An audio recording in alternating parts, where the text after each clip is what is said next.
Hello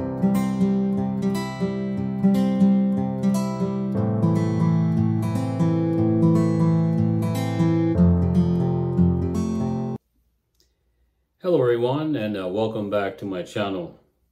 I just want to take a moment to just thank all my subscribers, and if you're new to the channel, don't hesitate to like, share, and subscribe to the channel, where every week I put out a short video, relatively short, just kind of leave a little bit tidbits for those that are seeking federal employment, or those that are new to the system that are still trying to learn the system.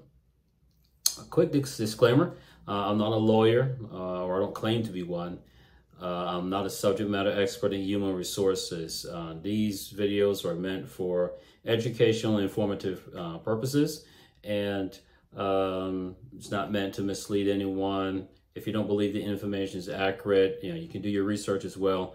I just wanted to provide some information that I found will be educational and informative. With that said, today's topic is going to be about the direct hiring authority. A lot of times I get a lot of questions about, what is the process about getting into the federal government? A lot of times I hear, hey, I've been trying to get into the federal government for many, many years. My resumes don't get any hits. What is the process and how you can do it? So previously I talked about how you go through the hiring process and how you go to USA Jobs to try to find a job. I talked about Schedule A for veterans, how that could potentially help them. And today we're going to get into that direct hiring authority. There are numerous ways of doing this, but I believe that the direct hiring authority is kind of like the least path of resistance, if you will, if you're trying to get into the federal government. It's really, really not that complicated. Okay, so let's get into today's topic. Today's topic is going to be about the direct hiring authority. Like I mentioned, there are several ways of doing this. So traditionally, you have the competitive hiring process where you're competing against people from civilian within the system to try to get a job. It's really, really competitive. You may have 5,000 people trying to apply for one job, and a system is kind of managing that, right? The other one is Schedule A, like I mentioned, and now the direct authority. The direct hiring authority is really a authoritative process that's handed down from the Office of Personnel Management that gives agency heads a way to kind of deviate from your traditional hiring processes. There are a number of reasons why they would do that.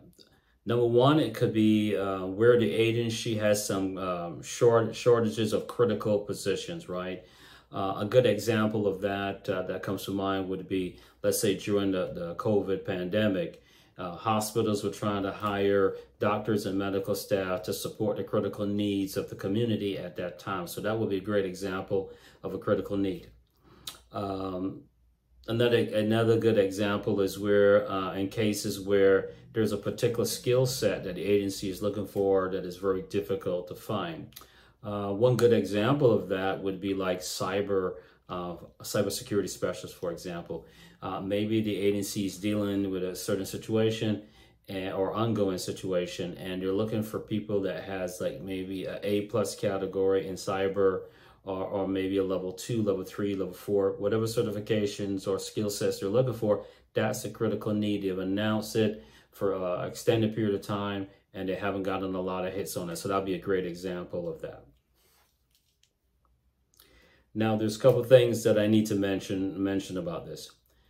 Applicants still need to go through the hiring process through USA Jobs by going into USA Jobs, go into search, and hit direct hire.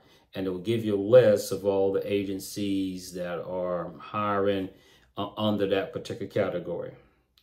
Again, it basically allows the agency to hire who they want. It's just a shorter process. It helps eliminates the competitive process.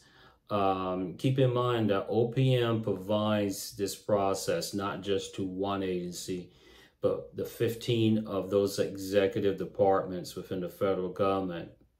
Now, a couple caveats here.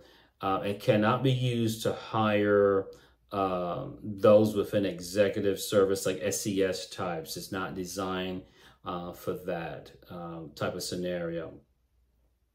This process is also not constant. When this authority comes down based on the request to deviate from the normal process, OPM would say, okay, fine, I'll grant you this special authority. However, it has to have a start time, date time, and an end time. So this is not constant for, say, throughout the year. Like I said, this was going to be a short video. I hope that you really found this short video educational, informative. If you still have questions pertaining to the direct hiring process or direct hiring authority, don't forget to leave a comment down below. Again, thanks to my subscribers. And if you're watching and you have not subscribed, subscribing really helps the channel. It really helps me to continue to remain motivated, to kind of think of all those things that I need to mention about the federal government. Now, if you think of a particular topic that you would like for me to basically put on the videos for everyone to see, just also put that down in a comment, and I can make it one of the series coming up.